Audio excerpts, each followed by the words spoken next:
যেই দেশে ধর্ষকের পক্ষে উকিল পাওয়া যায় ওই দেশে পইরা লেখা জজ হয়ে কোনো লাভ নেই। মুসলমানদের দেশে নেতা হইয়া যদি আলেমদেরকেই বন্দি করে রাখতে হয়, ওই দেশের রাজনীতি কইরা নেতা হইলে জনগণের জন্য কোনো ফায়দা নেই।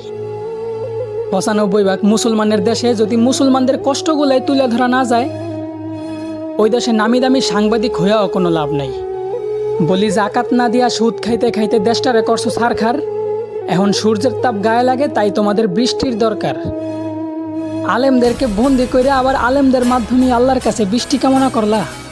বিষয়টা এমন হইল না যে কোনো এক ফল গাছের গোড়া কাইটা ফালাইয়া সেই গাছ থেকেই আবার ফলের আশা করলা।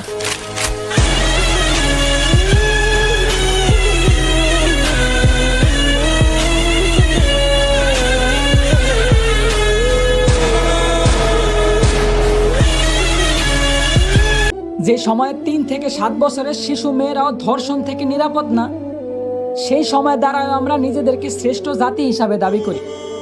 যে সময় ফ্রি মিক্সিং ভাবে পড়ালেখার কারণে বিভিন্ন জায়গায় শিক্ষক দ্বারা ছাত্রীরা ধর্ষিত হইতাছে, সেই সময় দ্বারাও আমরা শিক্ষার মানদণ্ড নির্ণয় করি।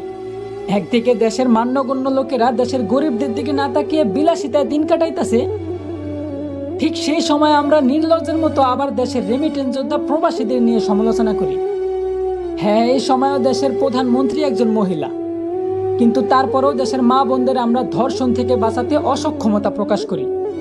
বলি মুসলিম দেশে বিধর্মীরা হত্যাকাণ্ড চালায়, তার কোনো বিচার নাই। সংখ্যায় বেশি আর দেশটা মুসলমানদের হওয়া সত্ত্বেও প্রতিবাদ করার মতো কেউ নাই।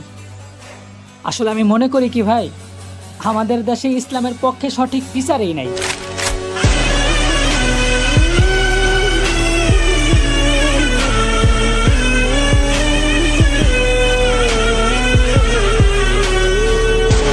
যুব সমাজে ৩০ থেকে ৩৫ বছর আগে বিবাহ করলে বিভিন্ন সমালোচনার সম্মুখীন হতে হয়।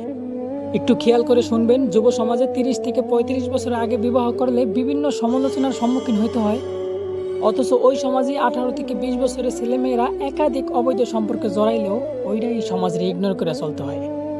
আমাদের সমাজের শিক্ষিত মানুষগুলা শিক্ষার্থীদের বইয়ের পাতার মাধ্যমে সমকামিতা শিক্ষা দেয়, আবার কেউ তার প্রতিবাদ করতে গিয়ে নিজের কর্মস্থলের চাকরিটারে হারায় ফেলায়। হ্যাঁ, এই সমাজে মানুষ হিসাবে কোনো ব্যক্তিকেই তার যোগ্য অধিকার দেওয়া হয় না। টাকা পয়সা আর ক্ষমতা আছে তো আপনি সমাজের নেতা, আর না থাকলে মানুষ বলেই গণ্য করা হয় না।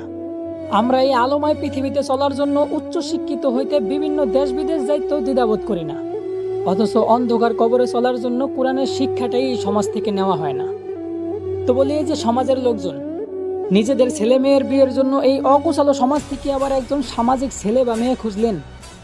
আচ্ছা, এই বিষয়টা কেমন হইল না যে নিজেদের হাতেই সমাজের পরিবেশ নষ্ট করিয়া আবার ওই সমাজেই গাছ লাগিয়ে পরিবেশ বাঁচাইতে বললেন।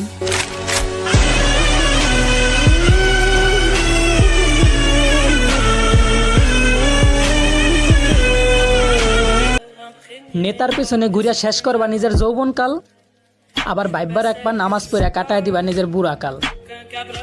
বলি, বাপের কামাই খাইয়া নেতার চামচামি করা সাজে না, আর বুড়াকাল পর্যন্ত যে বাচ্চা থাকবা, আজরাইল তো আর তোমার দুলাভাই না।